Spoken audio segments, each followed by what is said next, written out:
It can be tempting to think of Renaissance art as the product of artists working on their own terms, of geniuses guided primarily by their own inventiveness and following their own artistic instincts. After all, we're all familiar with the uniquely creative personalities of Leonardo and Michelangelo, and Renaissance humanism generally placed a central emphasis upon the individual. And then, too, there's Giorgio Vasari, the 16th century painter and biographer, whose account of Renaissance artists still constitutes the most important art historical text of the period, and tells the story of Italian art through a series of individual case studies.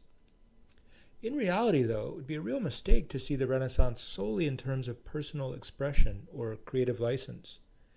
As you likely already realize, Renaissance artists generally worked in teams, surrounded by apprentices and colleagues.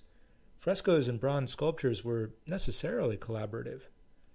Just as importantly, though, the idea of an art for art's sake simply did not exist at the beginning of the Renaissance.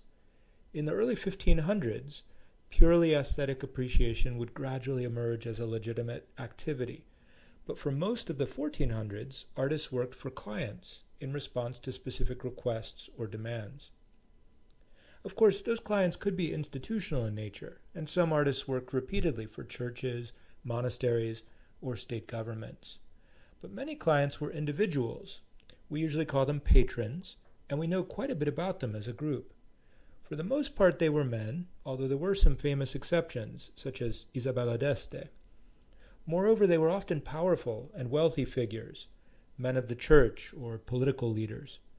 But in many cases, they were simply successful businessmen, members of what we might today call the upper middle class. And what were these various individuals doing commissioning works of art? Well, their reasons could vary, but often they seem to have been motivated by a sense of religious piety or civic duty, a hope that their name might live on into the future, or even, in a few cases, by a sincere personal interest in the arts. Regardless, though, works of art were often expensive enough that clients insisted upon a contract in which they spelled out specific terms. Several hundred of these survive from the 1400s, and they're now scattered throughout archives and libraries in Italy. And while they can and do vary, they tend to feature certain recurring elements. The size of the work was typically stipulated. No patron wanted to pay for a large work only to receive a dainty one in return. The time or the pace of the commission was also usually spelled out. The artist was generally given a certain number of months in which to execute the piece. Often, a neutral arbiter was appointed to judge the result and to ensure that it merited the pay, which, of course, was also discussed in specific terms, with advances for materials being common. And finally, those materials were often defined in contracts as well, with patrons sometimes insisting on the use of gold leaf in certain sections or expensive ultramarine blue in others.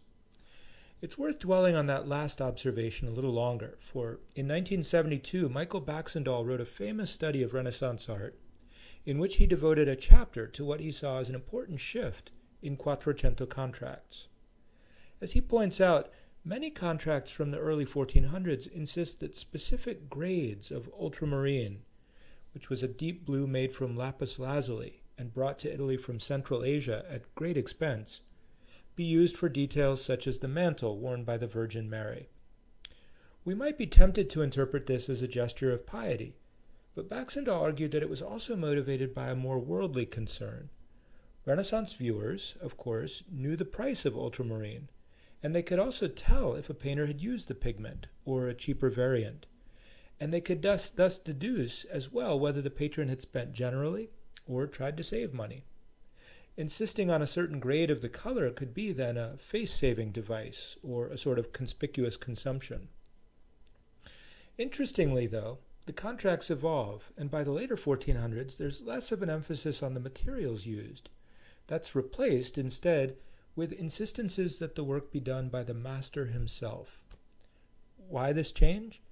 Baxandall cites various reasons, including fluctuations in the prices of precious metals, and a growing austerity in dress associated with royal court life.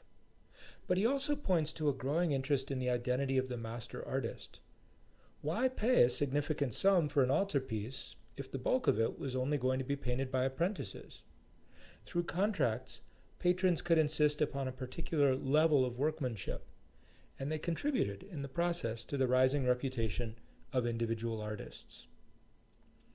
We can make a few other observations in relation to Renaissance contracts as well. As Creighton Gilbert, an art historian, liked to observe, contracts almost never spell out the specific subject matters or compositions of works of art. Certainly some of these details were likely discussed orally, in general terms, and sketches could serve as common points of reference or subjects for negotiation.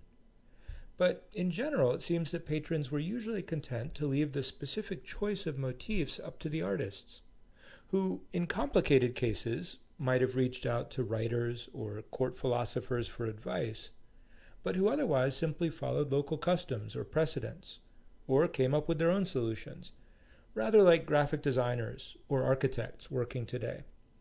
And in at least a few cases, artists could even resist the expressed wishes of their patrons. When Benozzo Gozzoli was asked by Pier de Cosimo de' Medici to alter an angel in a painting done for the Medici chapel, the artist ultimately refused to do it. So artists were not entirely subject then to the whims of patrons, but as contracts from the time clearly show, they did operate under specific conditions, which, if studied closely, can tell us a bit about the status of artists and about the shifting priorities that define the visual landscape of the Quattrocento.